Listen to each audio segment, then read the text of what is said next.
It's a fresh link, ain't it? Yeah, it's a fresh link. We're going to have to go back and reshare. Okay. Let me know when we live. Oh, we live already? Oh, you ain't saying nothing. Hold on, let me. The B-roll stuff is the better. You know stuff what? Anyway. Yo, it should be live. I'm not seeing it though. Let's see. Press the button. You press the buttons. You press the button. But you scheduled it for 2:50. It still should. If does it say we're live right now? Okay, it says we're live right now. Hold on. Is it working? Is the technology working? Yes, the technology is technology, and Oh shit! I forgot it. I lost my shot. It all is right, there we working. go. Yeah, we're back. Let me cut the volume down and Yeah. act like I've done it. I know what I'm doing. We are back. Yo, thank you guys for being patient with us. We had a little technical difficulties, but you got to stay tuned because there's more to see. Oh Lord. Now, About to hit you with that Alicia Keys. you mentioned a word that I want to discuss. What's that? What are we doing to talk? We had a little light discussion offline while we were resetting up. So, yo, what were we talking about? What were we talking about? I want you to. I want to Get in the mic. Get in the mic, man. All Get in right, the mic. here we go. I'm gonna put my deep voice on. Hold on. I don't. We're not. Did you Yeah. turn down the mics? Audio got it. I'm not hearing any audio. Mic. It Mic was check, on video. Mic check. I hear you. Mic check. It's that head and I'm headphones. Mic check. 1 2. Mic check. Mic check. Mic check. 1 2. This happened to us last night at Barrel House. One of us had a No. cord that was going. Yeah, being a little. There we go. All right, I'm back. Successful band. I hope that's not shady, but Let's talk about it. Let's talk about it, yo. Okay, well, first you wanted to discuss something. Yeah. And what was that? This use of your word capitalism, and that has been your enemy. It is. Like Ever since I religion- learned like about it. religion is mine. Right. Shit, fair enough. Yeah. Like I think it's good for everybody to. You can always tell my Rhett, the drummer. He always says you can always tell the measure of a person by the enemies they pick. And if their enemies are bigger than them, then they got a courageous heart. But if their enemies are smaller than them, then they're not courageous. So, your enemy is this huge ideological edifice, this structure that I think one of the tools of separation that is being used Thank you, Mo. by the manipulators of public thought and social consciousness is the idea that there's a difference between socialism, communism, capitalism as economic systems. And I don't think that there is any difference. What I think it boils down to, and the thing that nobody wants to actually address, is about it. No matter what system is, it's about control of resources. Who gets to eat? Right. Turn it down a little bit. Get a little highs. Go ahead. Perfect. So Perfect. So it doesn't matter which system Right. we call it, there will always be a group of people who are able and willing to use physical might to determine who gets to eat. For sure. No, I don't disagree with that at all. Yeah. And we see this throughout all of our So civilizations. this in is history. what my understanding of socialism is in my research, right? Is all those things withstanding, right? It's a democratization of those resources, right? So the idea that these resources should be held more in common than in private, that there's a difference between private property and personal property, right? So those people who hold resources in private property, like private companies, that profiteering thing, are using that might, that collective might, in order to use another thing that violates us, which is an act of violence, which is another form Withholding of food. language, is starvation. So once you've convinced the people that this system is the only form of reality that exists for them, the term for that is capitalist realism. This is why we use capitalist terms to describe so many other different aspects of life, because it's the only form through which we've been able to conceptualize our reality. So when you when you even listen to our higher end thinkers who are capitalist sympathists, which you hear their first thing they say is down with Marxism and down with communism and down with this, because it's Wouldn't you decide that if you were in control as well? of course. to So not- then now they've chosen they've chosen their monster. Their boogeyman is socialism, because socialism, if you've ever read Karl Marx, is such a brutal critique and accurate down to to the measure of what capitalism is. capitalism was his enemy. Right. So when you the enemy of my enemy, you know how that works. Mhm. So when you start to read, it's like it's such an on the nose critique of what capitalism is, not what capitalism portends. Well, maybe what it does portend to be is a little bit more foreboding, but what it pretends to be, in that it is, if you go to take the classes, like we don't take capitalist economic classes, we take economics, because capitalism is so much That we don't need a title. that we don't need on a it. title for. Just like you don't take, you don't take theater class, you don't take European theater, you take theater, because the Eurocentric lens is so normalized that it's just Everything else needs to be. everything else identified, needs to be identified. So But that's what's considered the so norm. American economics is just, it's capitalism, but it's so normal it's just economics. So when we start talking about socialism, you start talking about communism, then you're talking about, it's almost a hyphenated economics, right? So It it's is. just Yeah. like, you're a hyphenated person whether you want to be or not. You're an African American, you are an indigenous Well, I'm a American. half-breed. Well, most of us are, which is another big secret, right? So I just found out a month ago that my great grandmother on my mother's side was a full-blooded indigenous person. Just found that out, and You it know, was genetically, we're only 9 cousins away from anybody else on the planet at the most. So that means the citizen in Siberia, Mhm. you're only 9 cousins away from at most. So and who was I? I was having this conversation with somebody, and that's the 6 degrees of separation argument, right? You know what I mean? And that's just in relation to knowing somebody. You're only 6 degrees, 6 people away from probably knowing somebody in Siberia. You know what I mean? Hmm. You know what I mean? That's the craziness about pick a place in the world, and you could just 6 people away, you're over there. Mhm. You see what I'm saying? I think that's another thing why, like, we're not that different, because the commonality of interest can jump borders. Well, hunger is the wolf that's chasing every human being. Okay. Calories and time must always be replaced, right? Time can't This be is why replaced. you're here. This and is calories must be replaced. So Yes, where we sir. expend our time and calories is very important. Yeah. These dumb motherfuckers been talking about Drake and Kendrick Lamar, right?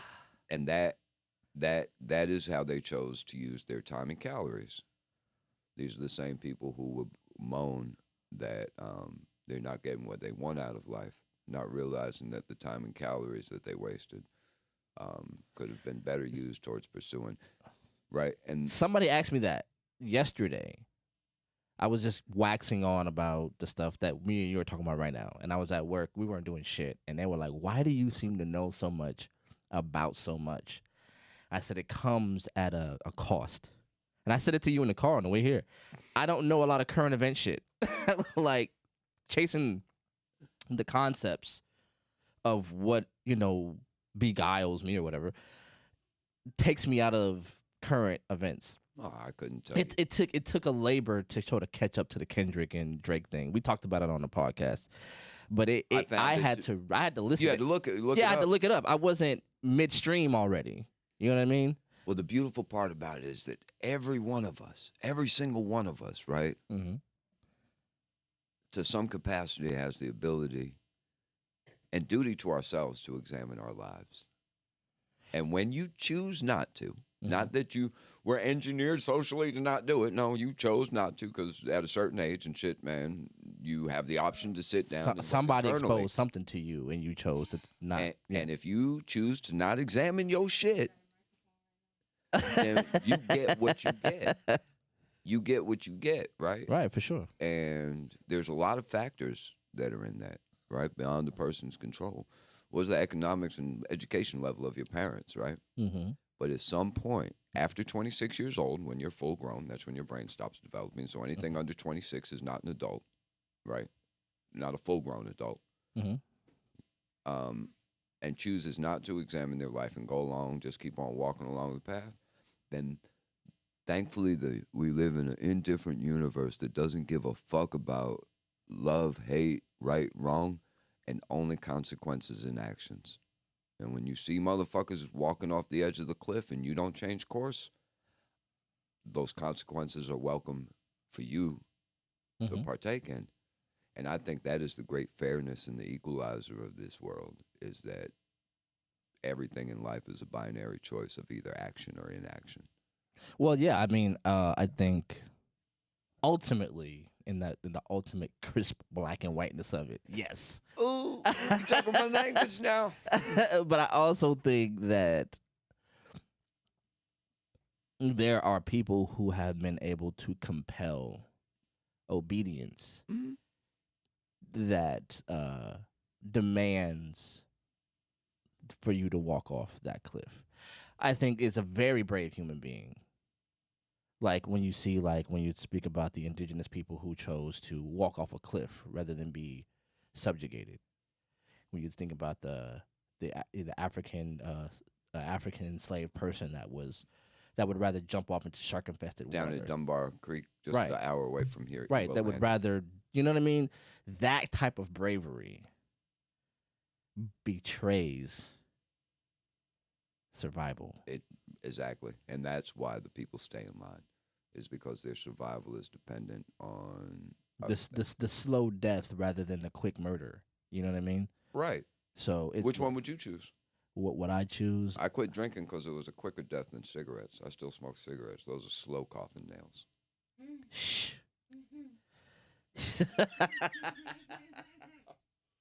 No,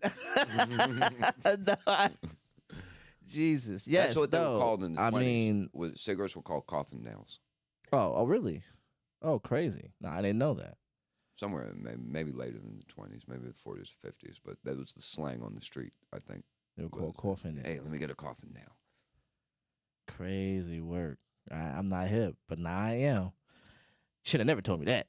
Now I'm gonna be walking around you with them coffin nails in your pocket. But no, we're all victims of cognitive dissonance. I claim to want survival, and I smoke cigarettes and I drink city water. Right? yeah. So Yeah. when the fate of cigarette smoking befalls me, I don't expect a rescue from society. I don't. Why not? Because I chose to poison myself after I knew that it was poison. So my survival doesn't now fall to you just because I'm simply a member of the same species. That's ludicrous to me. Right? Limited time, limited calories. How are we going to spend them? We're going to spend them on the 60, 70-year-old that's already dying, right? Or we're going to spend it on the youth and shit that has infinitely more potential than this 60-year-old man. We're going to get more labor for society out of the 20-year-old than we are the 60-year-old. But I think when you venerate age, that my father told me this. This is the first person that ever told me this, and I ended up reading this somewhere to a different degree. Is that when an old person dies, a library is lost. Oh yeah, Pat Gunn told me that. Yeah. So when you that's crazy. When you realize maybe not the raw labor resource that your elder people are, but somebody who's telling you, I worked this long, I did exactly what you did for exactly what they were going to pay me, and it wasn't enough, and you actually have this power, you actually have this ability, you can actually unplug now. You can, if we lose that resource and we're just accepting the fine tuning of the narrative that happens, the already existing narrative. Yeah, right. Of the already, just to keep us, you know what I mean? Like, we lose our ability to that resource. Like, you know what I mean? Right. We're too busy. People my age are the ones that fuck the world up. I think the youth should discard most of what our tradition and custom. I think people who are older believed exactly what they were told to believe. They believe But that with conviction. with conviction, Did they but ever examine their life after they were 30? but I think that's happened for these kids now. I think there's a little bit more. What you mean? They believe the world as it presents itself now. I think there is a commercialization of resistance, but I don't think there's an actual consistent. Nah, there's no actual resistance. You know why? Because that base over near Paris Island. Mm-hmm. So I always use this as an example too. All of Savannah says, we're going to rebel. We're going to unite. Black, white, man, woman, straight, gay. We're going to unite and resist the system. Mm-hmm. Well, the system then puts a wall up around the city and says, we're cutting your water off and you're not getting no food supplies, right? Mm-hmm. Slowly but surely, the resistance will weaken. And if motherfuckers say, I got gats. Well, what's the biggest gat you got, homeboy? A shotgun. You might have been able to buy on the black market a fucking light anti-tank weapon, right? Mm-hmm. But they got helicopters that'll blast your ass from 5 miles away and turn your city block into dust. What are you resisting? Where's your might? And your convictions of your heart will be splattered all over the concrete because somebody else has access to a violence that you funded with your labor. Sheesh. Right? So America's a prison slave state in some respects because we lock people up and then private corporations extract labor from them. That's capitalism, my G. That's capitalism. That's the purest form of it. That is the design of it, and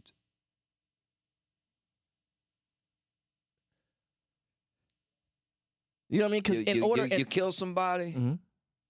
I ain't mad if the state get 10 years labor out you. Mm-hmm. But the labor should not be for a private corporation. It should be for the state. So we should have with the amount of prisoners we should have no busted roads or busted bridges. So then remember what we said right before the break, if you guys remember. What I said was the difference between socialism and capitalism is that those resources should be held in common and be made available to the people through a democratic process. What is the one thing that we cannot remove is human greed and lust for power. We cannot remove that from humanity. There will always be somebody that has a lust for power and greed. And those people, the reason good can't win is because good is bound to a morality and evil is not. Evil will build the highway through the Native American burial grounds. Good will create an extra expenditure of time and calories to go around that place. Mm-hmm. Who's going to build the road first? And all you got to do is have enough violence to remove the obstacle of the people protesting peacefully with pea shooters while the helicopters are circling overhead. And in the last, so you think so? That's a bit nihilistic. You don't think? I think we witnessed it in places all over. I think it's if we just look at the so American do you think history of the last 100 is years and world history of the last 12,000. So you think resistance is a futile concept? No, I think resistance is not futile. I think resistance has to come with the resolve to either be free or die. And I don't think that the people are suffering enough where that's an alternative. Now, if your baby's in your arm dying because Joe Schmo said no food can come down the road and shit, your baby's dying, there's no alternative, then yeah, okay. I'll raise my machete to the tank, right? Mm-hmm. But if food's coming through and the baby's not dying, what's my motivation to go throw my life away for the cause of motherfuckers who are interested in Drake and Kendrick Lamar and shit, man, and not concerned? I'm supposed to throw my life away on behalf of these motherfuckers who don't give a fuck? Why don't you think we give a fuck, man? I mean, I'm not arguing. I can't argue. I'm looking at the actions of my fellow citizens. For sure. So I'm looking at black and white Americans being locked up by the state and shit, still bitching at each other and blaming each other, rather than collectively saying, the state's locking us up and taking our fucking children away and shit, man, because of unjust laws that were written by politicians that are being paid by corporations. And this is not uncommon knowledge. For sure. Tell me who the fuck the Kardashians are. Man, get the fuck out of here. You deserve the fate you get. You didn't care. So why don't we care, though? Why do you think? Because we're fat and lazy. Because our needs are being taken care of. Because our brainstem is satisfied. There's no threat of hunger. Not enough people are hungry. Not enough people are starving to enact change. Now let's look in the places of the world where they're hungry. The motherfuckers have picked up machetes and attacked tanks. Yeah. If I was running this system, I would make sure the peasants had enough to eat and that the peasants were well entertained and shit, man, and that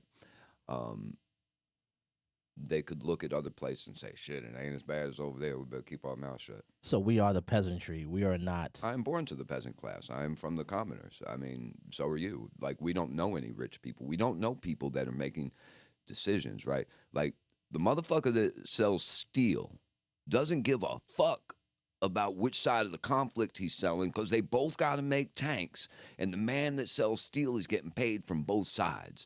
This is France. France is one of the largest weapons manufacturers in the world, and they will sell to every third world despot in the world. France also has still vested interest in colonial fucking structure in West Africa. You want to keep West Africa imbalanced? Fuck up the food and medicine shipments and shit, man, and then favor one warlord over another, and you... Neocolonialism. Yeah. That's what it is. Yeah. Those people are suffering enough to fucking be willing to pick up their guns. We ain't. We ain't. We still arguing over iPhone versus Android. Meanwhile, the dredging of this river here in Savannah is going to fuck up the oyster beds in Florida. That's how, right? And that we've got dead spots in the ocean and shit, man, where we've killed all the plankton, which will affect ocean currents. And we've got microplastics and fucking brain drugs showing up in the municipal water systems. Right. Yeah, I have heard about that. I've heard about I've heard about it being in just open ocean water. Yeah. There are particulates of psychotropic drugs that are just floating in open seawater. Well, I mean, I've long said that, well, I can't say that. Here we go. A moment of restraint. I'm winning. That's for you, Rhett Coleman, and the leaded pipes discussion. Lord. While we're sitting here, none of what I do alone. So big ups to everybody in the crew and shit. Them fucking. Let's talk about it, man. Let's talk about this amazing band that you're a part of, man. Talk about how did this thing come together, man? You see this vest right here? It's a nifty vest that was sent to me by a childhood friend from when I was 16 years old. The original concept of Zulu Prophet came about when I was 19, 20 years old, and got put on the shelf for a great number of years because I got to play with a fantastic reggae band in North Carolina named Imani. I moved here, knew nobody, and resurrected the name. And then I met old O'Sheen. Ocean, yeah. And Rhett. And, I played with a lot of people. Big up to Dart, Darian, Beppe, and Dimitri for these new additions. And man, you guys got everything: a trumpet, guitars, but the whole it's a full metal band. On who's available, yeah, man.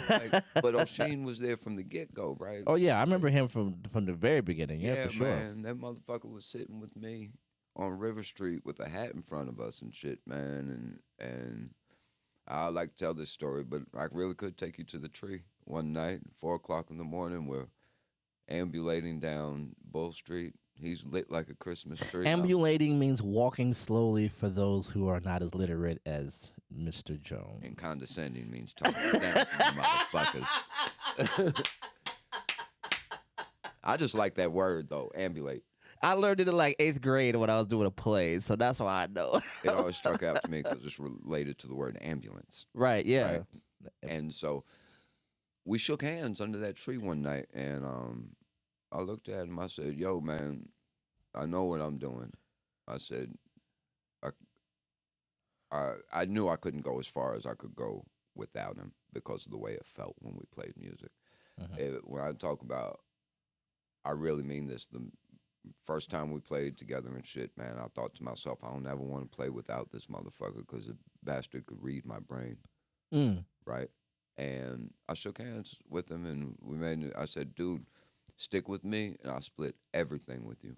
And so he's honored his half of it. and more. And so half of this is like half of this is his, you know. No, I mean I don't doubt that at all. I think And when Rhett came on so early. Like Rhett fucked with us for 4 or 5 years before he joined the band. He was resistant. He was like, I don't want to deal with your crazy retarded ass. Dude. I'm like, all right, well, come on. And finally he did, and that was when we, you know, the three of us, we went to do some pretty incredible things for a middle-aged hobo. Oh yeah, no, look, I've had you guys perform for us before, Yeah. man. So I think the next time I'm gonna pay y'all. Fine. I think next time I'm gonna have to get y'all some money. But y'all are a staple of Savannah now. I hope so. Yeah, actually. I mean, yeah. No, she's dead ass serious. Like, I'm it's- dead ass serious too, because somebody that could sing better than me and O'Sheen would probably help take us to the next level. Then you found. I mean, I'm being 100% like that's dope. I'm a tyrant and a dictator. Yeah, she's a little bit of a that herself, so you will be in good company. Right. So no, I hope yeah. we're a staple, and I hope what we are a staple for is for a push for original music, right? Like we'll play covers, and I used to be very against it, but I like seeing people hear music that they enjoy. But my big thing, But don't you think it's a good segue? Don't you think like Covers? you know covers are a good segue to your sound? You know what I mean? Like just it's the same thing that hip hop does with mixtapes. Yeah. I'll take a beat that you know, already familiar with? and then I'm gonna do my thing. I feel like that's manipulative. It is, of course it is. Well, some manipulation I feel honorable about, and some I don't. It's different when I do it. That's what my girlfriend tell me. She look at me and she's like, "Look, motherfucker, it's different when I do it." All right.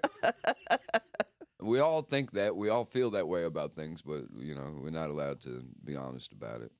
I don't like when you do it, but it's all right when I do it. That's why when I tell Rhett, tell me something good, he'll look at me and say, "You're a hypocrite, sir." It's a good thing to have a friend to remind you that you're a hypocrite. Hmm. Yeah. And it can only be received from somebody that you love. Right, for sure. Yeah, you can't. A stranger tell me that. Fuck you. Right.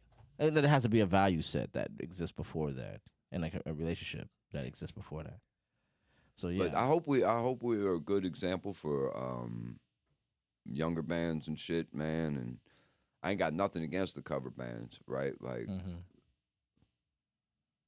but my passion and what I enjoy is to hear the creativity of another human being. Because you know, you'll never hear me confirm or deny that magic exists, Mhm. but there's a reason that all of our rituals, as far as the archaeological evidence shows, that we all practice some form of magic. The Christian, Jew, and Muslim call it prayer, but they're hoping that their actions affect the world, and other people Divine the future.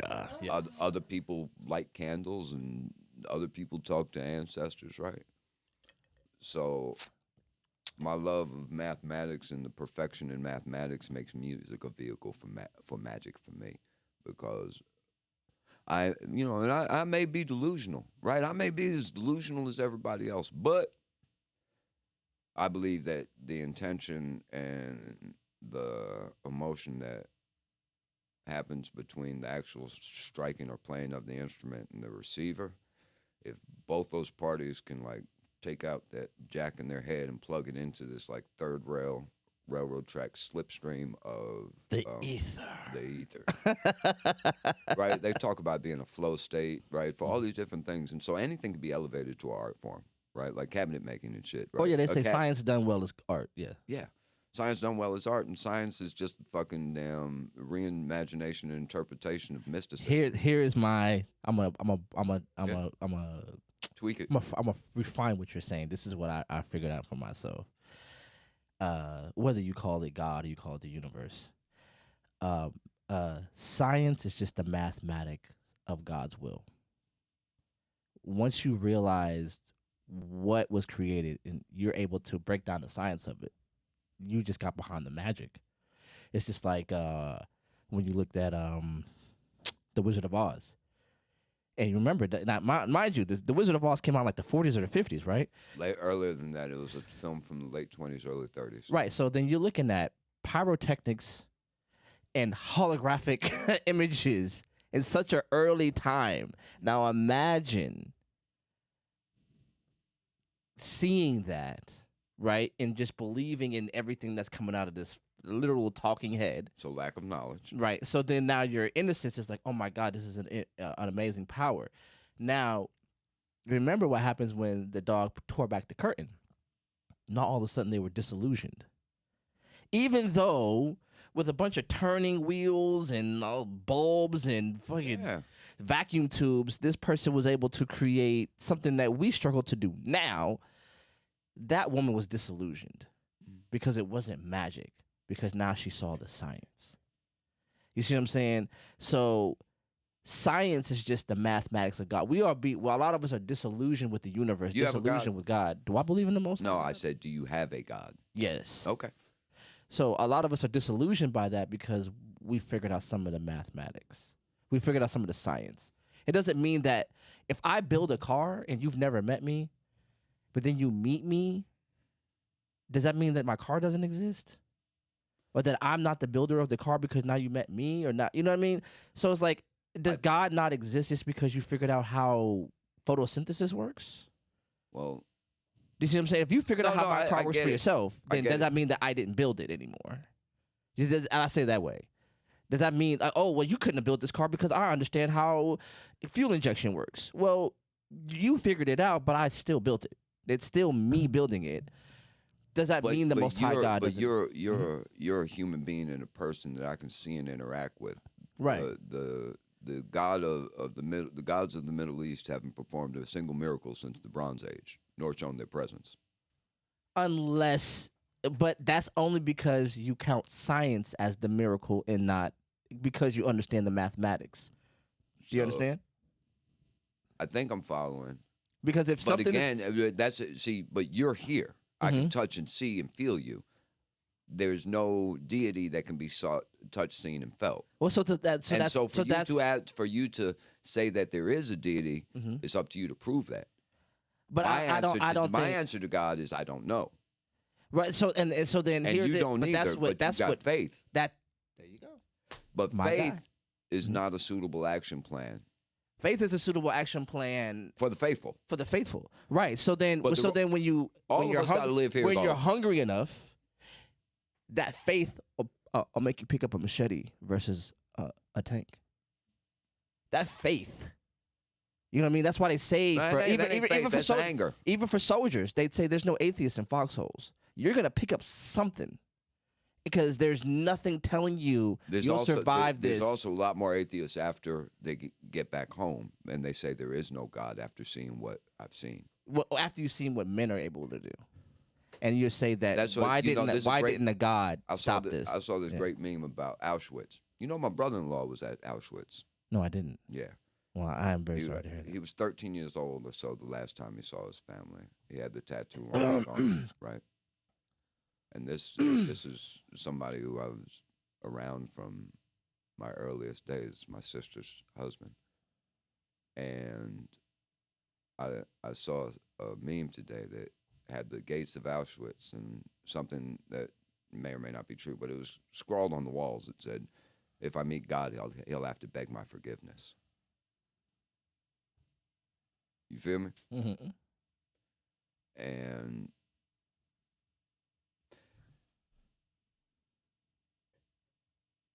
faith is good for the individual. Mm-hmm. I really don't begrudge any man that, right? Mm-hmm. Or any woman that, or any human being that.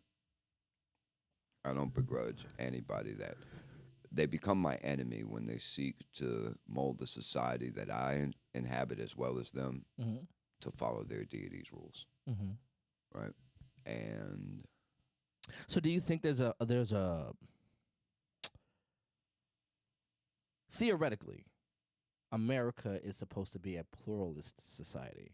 What does pluralist mean in the way you're using it? A pluralist, like in that there are different sociological structures that can exist simultaneously. No, the reason America's failing in shit, man, is because it has a mixed population. You look at the countries and the places that are successful, it's because they have a homogenous population, a shared culture and shared belief system. America was always presented as an experiment and shit, man, because you can't. I don't know, because if you look at the way India has existed for very many years before English, One of the colonialism, oldest cultures in the world. right? They had Islam.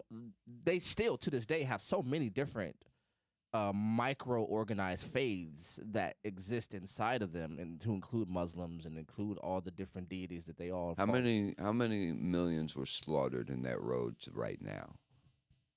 Oh, untold. Right, and that's because my duck god is better than your pigeon god. Right. I mean, with no disrespect to those who have a duck god or a pigeon god. Yeah. No, Yeah. peace, duck god, pigeon god, Ramalama ding dong. Ramalama ding dong. Golly. Oh, I forgot. Yeah, you're an Xer boy. You are a generation. I love it though. I love it. I have refrained from using much of the slang that I normally use in private conversations, sir. I know I've slipped it 3 times that I can count. Ramalama ding dong is as deep as you've gotten so far. You're good. No, but I think me and Kel talked about this, but I don't think that there is, due to the just complete job that colonialism, Eurocentric colonialism did. I don't think there's a culture on this planet that has not been infiltrated with those concepts that have created. You know who started the transatlantic slave trade? Who's that? Muslims. That's who started it. And do you know that there's still black people in chains being sold on auction blocks? I do know that.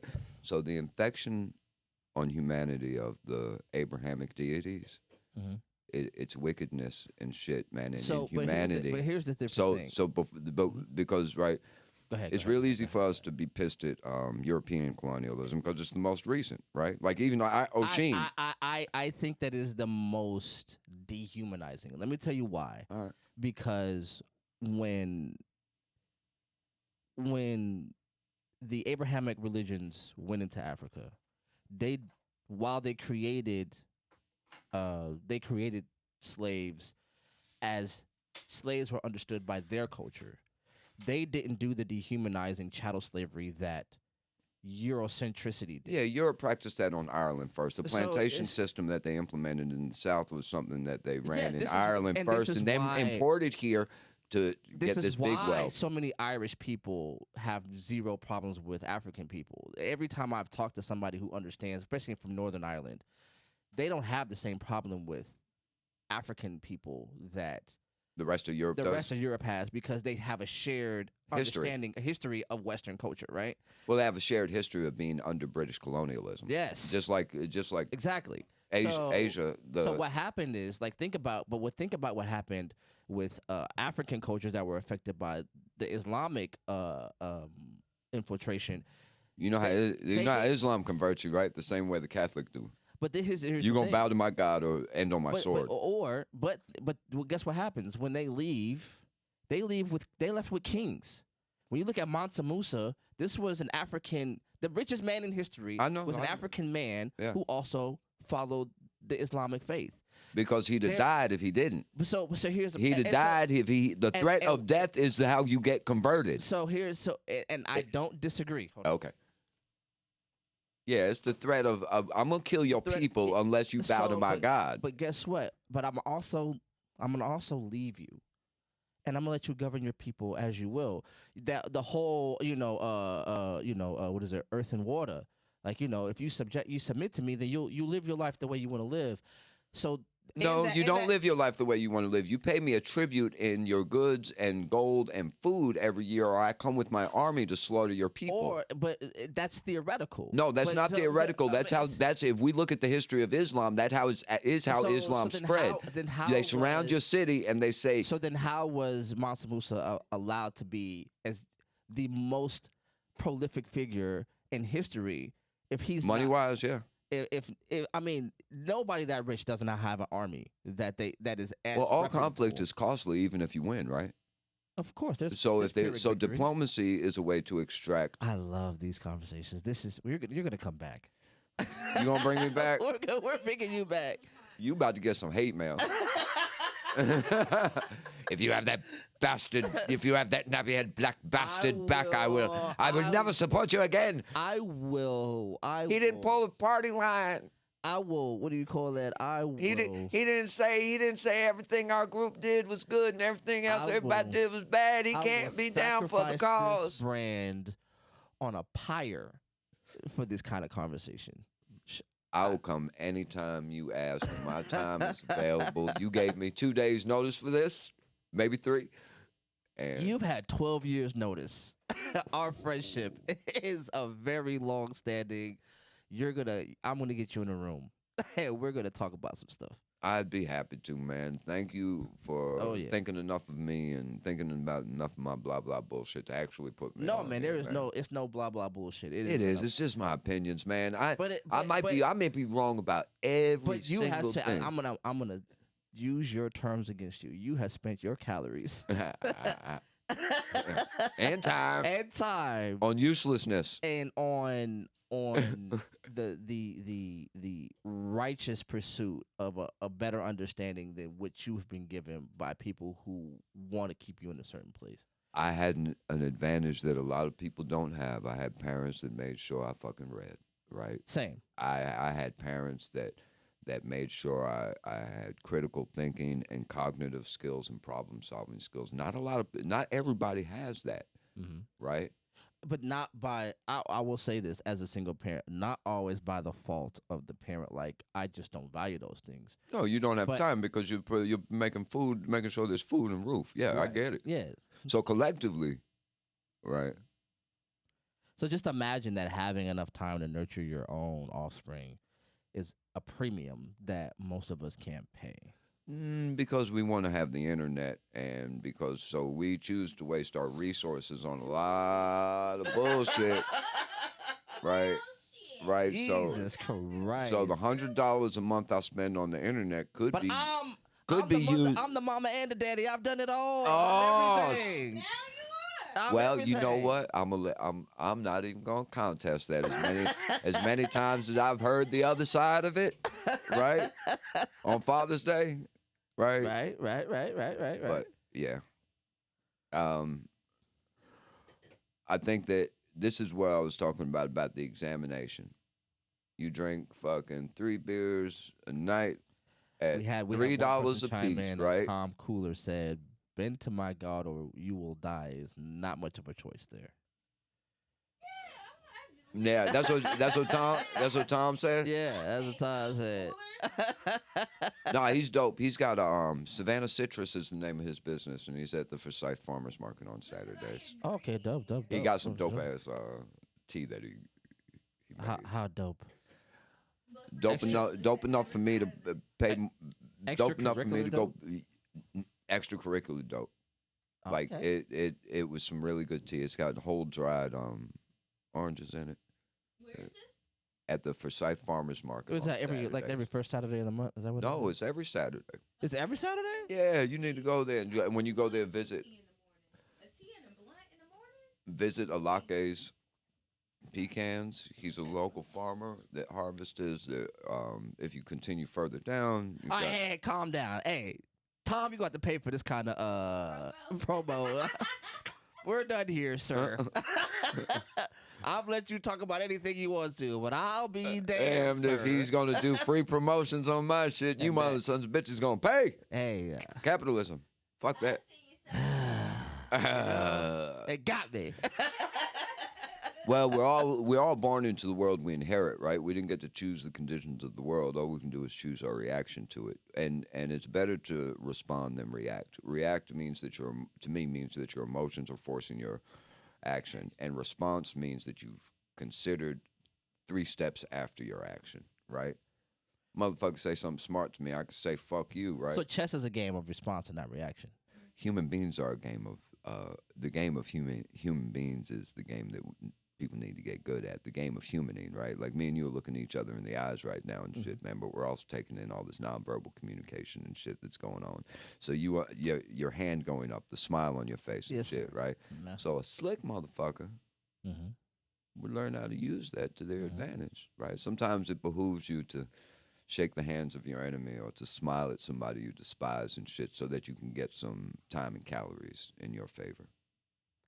Time and calories. That's all we got, man. You're going to die at the end of the story, no matter what the fuck you think. And you can have this fucking second forever life you want, but I don't have any evidence of that. Ain't nobody dead ever came back and talked to me, so I'm not sure of that. I'm going to burn up my time in this life and come skidding into the grave with fucking damn the brakes squealing and the fucking I'm gonna ride this meat suit till the damn falls to loose. And that's the time part. The calories, the energy that you and I have expended today must be fucking replaced, and it takes time to replace it. Yeah, I did overtime yesterday. So I preempted. Preemptive labor is what that is. And that's where ease of mind can come, is when you know that the food will be there next week. If me and you weren't sure the food could be there next week, we might be out catching gators right now to ensure we'd have food next week. I'm so bourgeois. You need to eat a gator. That shit is good. That I would never. I ate some with some hillbillies and shit, man. Matter of fact, I lied because you know why? I've had it at the Bayou. No, at there's a local spot here. What is it called? It's a burger spot. B&D Burgers. Mm-hmm. They've made that before I've had it. Yeah, everybody crying about bugs and shit, man. But humanity subsisted on bugs for the thousands and thousands of years, right? Now, motherfucker, oh, they're gonna put it in my burger. Shut the fuck up, you dumb son of a bitch. You wouldn't have been here, the fucking barefoot, goddamn ignorant, illiterate motherfuckers 10,000 years ago wasn't eating locust and fucking other bugs. So you're here because your ancestors had enough sense to make sure they had enough calories. Now, let me put you on game a little bit. Let me put you on game. All right. Do you know, I looked this up because I was thinking, I had a thought, but this thing came to me. The information came.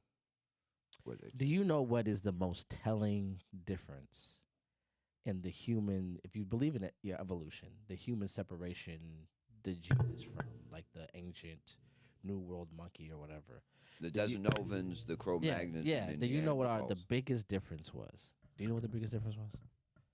This is crazy. Cooperation? No.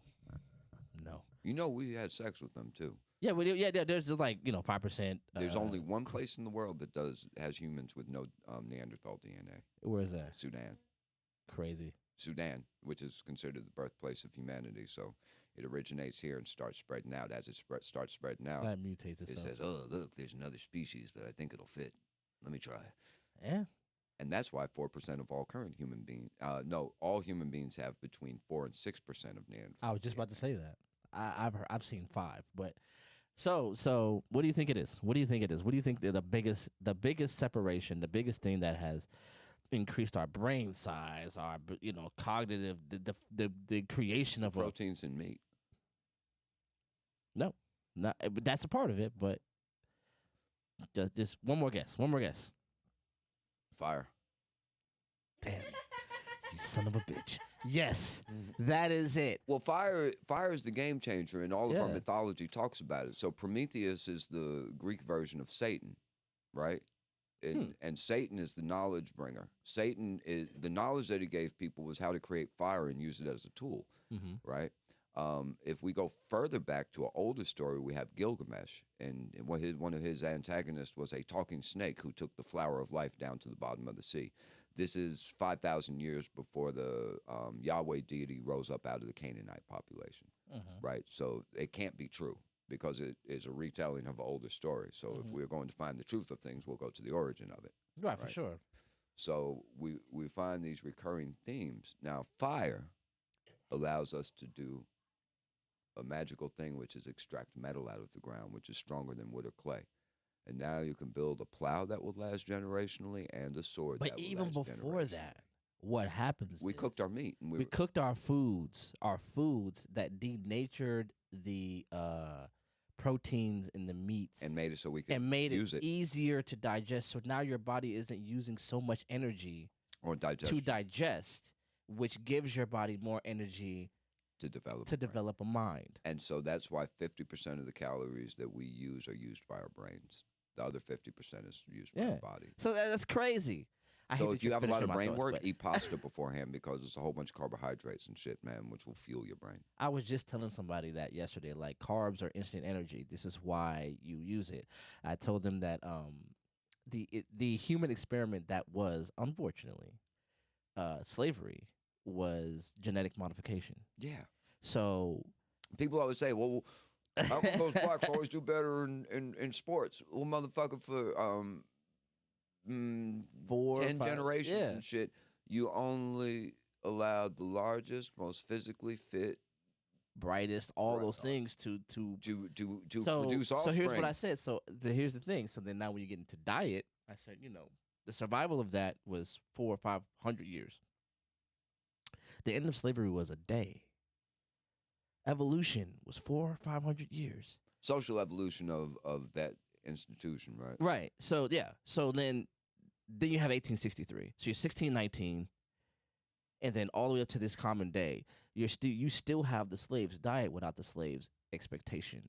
Without that, you know what I mean? So when you look at motherfuckers choosing to eat chitlins, right? Yeah. So because mama and them did it. Even just like a high sodium diet. If you look at a high sodium diet, why would anybody have a high sodium diet? To retain water. So that you would be able to work longer. So I get it. So the end of slavery was a day, but the end of that diet, because you venerated what your parents taught you, because they were teaching you how I hate to tradition survive. and custom.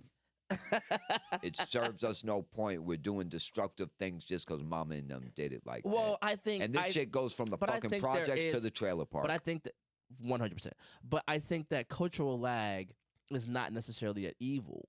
Because there's something to be said about the reservation against just accepting things as they are, as they come.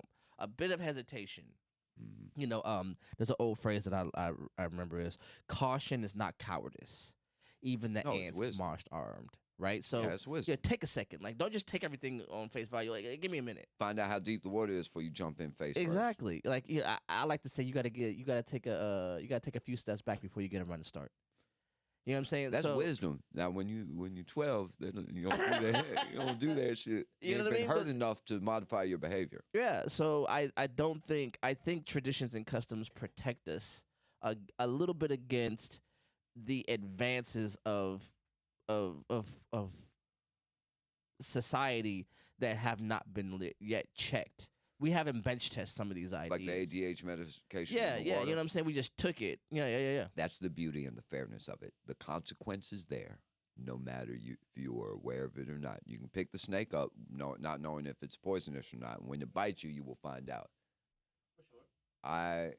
I appreciate that about the universe, because I'm a firm believer that ultimately all our survival ever really boils down to is strength, agility, and personal resourcefulness, which is this. Okay. And those that, right, like, if I ain't got to be faster than the lion, I just got to be faster than you. Yeah. Yeah. And a man operating by himself is way more efficient than a man operating on the team if there's a weak link in the team. You think so? I know that if I don't have to slow down or speed up to accommodate your pace, I will be the one in charge of my destination. If I have to slow down because you're injured and shit, man, I may wind up risking my own survivability. But I think achieving my goal. But what I think, though, unless you're a necessary part. If you are necessary for me to get to that goal, then yeah, I've got to wait up for you. But right. So I think that exactly that idea of the commonality of interest individually. Right. Like, it doesn't matter if I get to the obstacle by myself. If it takes 4 of us to get past this obstacle, and I've left 3 of you behind, then I shouldn't even come. Right. So then I think there's obstacles. Building relationships become right. important. So then healing each other becomes important, because if you are injured along the path, but you are essential to it, then going forward is not pointless without you.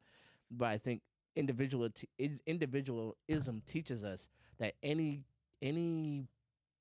obstacle that can't be overcome by one person isn't an obstacle worth even attempting, because I don't want you to take the credit from me for being able to, you know what I mean? Like just getting in this room. Let's just say like just getting in this room right now that I'm in, being able to build this small little studio, Pretty took dope the studio. effort and took the abilities of people around me to be able to put this small thing together. And if it was just left up to me, no, it I would be couldn't have half done done, right? it. It wouldn't even have been attempted. So here is where the idea of capitalism is good, because not all payment is money.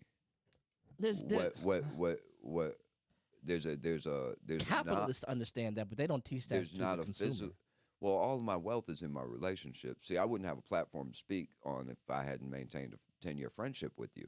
So this, 12. I want my 2. You get Don't do your me like that. so your willingness to expend time and calories on me, and my willingness to expend time and calories on you, is a form of payment in exchange that's not monetary Tom Cooler said you're a fucking genius. Just want you to know. or idiot. What's the difference? None to me. An idiot is just a genius that came before his time. That's a clip. We're clipping that. I just want you to know that's happening. Free to use any of my bullshit as you see fit to further your own efforts and increase your economic take out of your short but beautiful, brutal life. And hopefully reserve some calories. Yeah, man. Yeah. Like it seems very transactional to think about the world in that way. I've been accused of being a sociopath because, I meet a person and shit, man. How much you gonna cost me and how much you gonna make me? That's my assessment, right? And that's going on from mannerisms. Do you look me in the eye when you meet me and shit, man? When me and Oshin walk up, do you automatically assume the white boy's in charge? Or do you greet both of us? Right? That's not fair for me. I don't know how to do it because I've met you first. No, but when I'm talking about when me and him and Rhett walk into someplace, Mm-hmm. sometimes they automatically assume that one of them is the boss and shit, man, because they got brighter skin than I do. For sure. I mean, that's Right? Yeah. Now, we also use this to our advantage. Now, we go up in some neighborhoods and shit, man, I'm the one to get out the car and be the contact. We go in other neighborhoods, they the motherfucker to get out the car and go to the contact and shit, man, depending on how much risk it's going to put the group at. Right. Yeah. I but think we got a good system, in the rural areas and shit, we saying red in. Right? Because Oshin got an accent and shit. Rhett from down here, so he can blend, right? Right. But we go to certain other places and shit, man. I'm the one that goes in, right? Because I'll be received differently because I have. Right. Well, I mean, that's cultural awareness at its as most primal almost. Well, it's us being manipulative and shit, man. Is it though? It's us collectively trying to manipulate the situation in our favor. Right. But I think it's in again, to borrow yours, I think it's chess. Yeah. And I think they were playing, and you were able to walk in and see where the pieces were, and you were able to move accordingly. I don't think it's manipulative. You just saw the pieces were put out there. You walked into a game midstream, and then you were able to. I would prefer that it was manipulative because people think manipulative is a bad thing, right? I'm manipulating this fucking cup right now to bring it to my mouth, right? Right. And you can manipulate people for good things, right? Like the encouragement you give your friends and shit, man. When they're about to give up and you say, no, you can do it. And then you know good and damn well they can't, but you don't want them to suffer the long-term effects of giving up. So you encourage the one who's not good at it to keep doing it, right? Mm-hmm. The only way they can get good at it is if they keep doing it. Right. If they become defeated. So manipulation doesn't always have to be a bad thing. It's why we clap. It's why we clap for kids' performances, Do you right? think that's manipulative? Do you think there's a difference between manipulation and encouragement? I think encouragement's a type of manipulation. Okay. That's my literal fucking, whatever touch of the tism I got and shit that hasn't been Touch of the tism is nuts. See, I forgot I forgot for a moment we were on film and I was talking like we were in my living room. No, please. I'm That's exactly sorry. what I was trying to get. Touch of the tism is another clip. I think back now that you know what's good for this generation is that they have fucking terms for things that we didn't have terms for, right?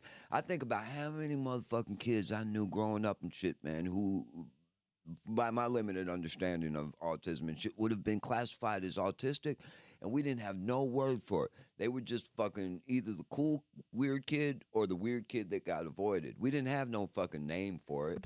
Don't you think? I think that whole therapy speak robs people out of their ability to take responsibility for themselves. I work with somebody that is a big advocate for disability services, and at first I was like, we need to get rid of these labels, and they explained to me that people need to be able to self-identify.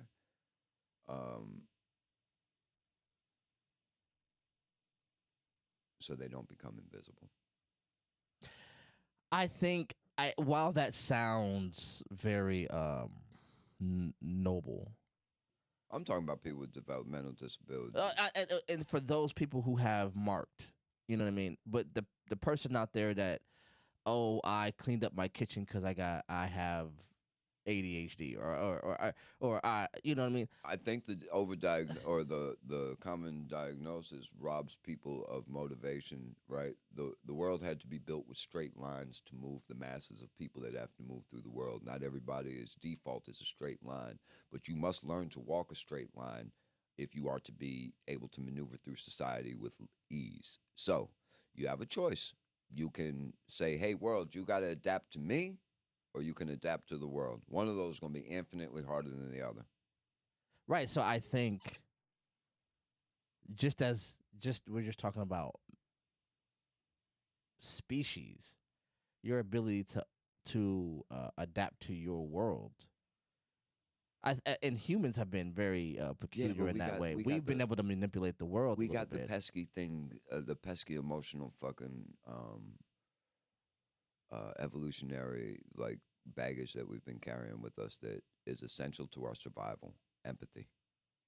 Yeah, empathy and so, is sympathy. So I think the manipulation of these empathy, terminology, manipulation.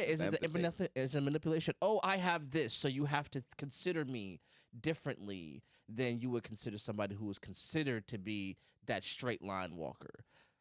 Well, so I want to manipulate the person world. the opportunity for self-improvement a lot of times, right? Or Because just people say, "Oh, I'm just that way," and never try to improve, right? So Right. if you're chronically late, and you've made part of that your personality, well, everybody knows I'm late, so nobody expects me on time. You've now absolved yourself the benefit and responsibility of learning to manage your life so that you're not late all the time. Right. Right. And so we give people permission to not try to get better. Right. So, but I think that's a manipulation. So when you use that therapy speak, well, I have bipolar. So then now you don't have to be responsible for self-emotional regulation. I think people that actually have those diagnoses. Not the people who actually have them. The people that have those diagnoses, most of the time, I've seen them put considerable effort into modifying their behavior so the world does not have to accommodate them. So for those people, and this self-diagnosis shit. Yes, the people who just walk around, you have, and here's my thing, and I'm gonna be 100% honest. Right, I'm very cynical. Here we go. Of the American medical association, AMA. Yeah, and there are and their quickness to diagnose people, like, because we create patients, we don't create patient outcomes, cures. So we don't. If you're going in to be diagnosed with ADHD, you're probably going to come out with that diagnosis. Don't say that, because I've been wanting to fucking get back on the Adderall for about 12 years now. I never had a script, man, but those things make you zoom. So, but you see what I'm saying, though? So we can't understand that we're an over-diagnosed society, we're an over-prescribed society, and then venerate the prescribers, and you know what I mean? Like, what has pushed human invention? Laziness. Yes. Lazy men seeking easier ways of doing things is what pushes our technology. I think initially that spills over into our psychiatric. Yeah. It's easier to give you a pill than to work through all your issues. Right, and this is part of our culture. This is part of American culture. Remember when what's his face? Tom Cruise was jumping up and down Oprah's couch, trying to convince people that you shouldn't be taking all these psychotropic medications, and everybody was saying that no, because these things help me do this. And then 20 years later, we're like, yo, that dude jumping up and down on that couch was actually right. That these psychotropic drugs have led so many people down, Dependency. Dependency It's drug. and- It's legal drug addiction. I got friends that can't function without their doctor prescribed medicines and have no incentive to try to learn other techniques because they reliance on doctor medicine. Does this person have less value to me? Fuck no. Does this person is it somebody like? But that's the part that frustrates me is because They don't have less value. I believe but I know that you- this is not the person to take with me at the end of the world. At the end of the world, not everybody can come with me. You have to be useful and you have to have a certain amount of functionality. So if we know that you don't have the functionality we need to succeed in whatever endeavor we have, you're just not the choice. And that's okay. You chose to take pills rather than self-discipline or whatever. Not everybody can do that. I understand. The cold, hard facts are that if I need you to throw footballs, you can't be a man with no arms fucking getting hired for the job. Right? Like, we've gone away from the practical knowledge and observations of thousands of generations of humanity and shit to placate fucking feelings. Fuck your feelings. Time and calories. Birth and death. What the fuck legacy are you leaving behind? Did you change any fucking thing in the world? Or did you just eat, work, shit, and die? Yikes. How much time have we been on? It's like 8 hours. Where we at? It says 106. Well, for the second time? Okay, yeah, so that has to be like at least 2 hours. Yo, so check it out, yo. We are going to have you back. I will come back. Man. That's good. I've got a gig tonight that I'd like to tell anybody that's still tuned in to Please come check out. let everybody know where we can find this. We will be celebrating tonight the birthday of somebody who's been super helpful and a fantastic addition to our music family. We will be at El Rocco tonight. The show starts at 8 o'clock, and we will be celebrating Ras Jamal, the founder of Royal Ethiopian Sound, and it is his Earth Strong. Zulu Prophet will be there playing. He's bringing his DJ brother from Miami, if I'm not mistaken. And I can't remember this man's name. Please forgive me, brother. I'll make sure I tag you and everything. And Oshin will be DJing under his moniker Colonial FX.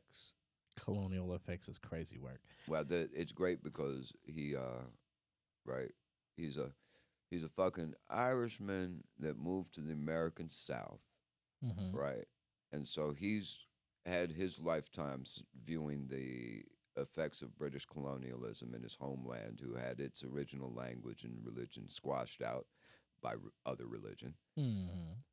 And he gets to see how it played out on American shores, right? I would love to have O'Sheen come here and let's talk about some, because that sounds like a Northern Ireland to me, just for my... He's actually from the southeastern part of the country, the last place to resist English. Right. I saw that they had a... Okay, we're going to talk. We're going to go to a whole new thing. All right, yeah. Yo, O'Sheen, we see you, brother, man. Zulu Prophet I love you, performing boy. tonight at El Rocco's. What time, man? When 8 p.m., Royal Ethiopian Sound, Zulu Prophet, and Colonial FX. Yo. 21 and up. Can't remember what the cover is off the top of my head. It's available on all social media streaming platform, blah, blah, blah, blah, blah. Yo, it has been a great pleasure to have you here, Thanks my for brother. having me, brother. Yo, we are about to get out of here, man. This has been the first extended clip of Queu'd Up interviews, man, with Zulu Prophet's Frontman. Keep watching Clicked Up, y'all. This is something that's valuable to the community, and discussions that can't always be had easily can take place here, and it's a good thing. Another clip. Blow your boy up and shit, man, and help put Savannah on the map. Everybody in Savannah, put everybody else in Savannah on, no matter if you fucking like them or not. That's right. Yo, we are out of here, man. This has been Queu'd Up, the interview series. I've been your host, Jive English, with your boy, Zulu Jones. Fuck that asshole. Give shouts out to our sound girl tonight, Kel Denise, her artist in her own right. We are We'll be out. auditioning for vocals. We are out of here. Peace.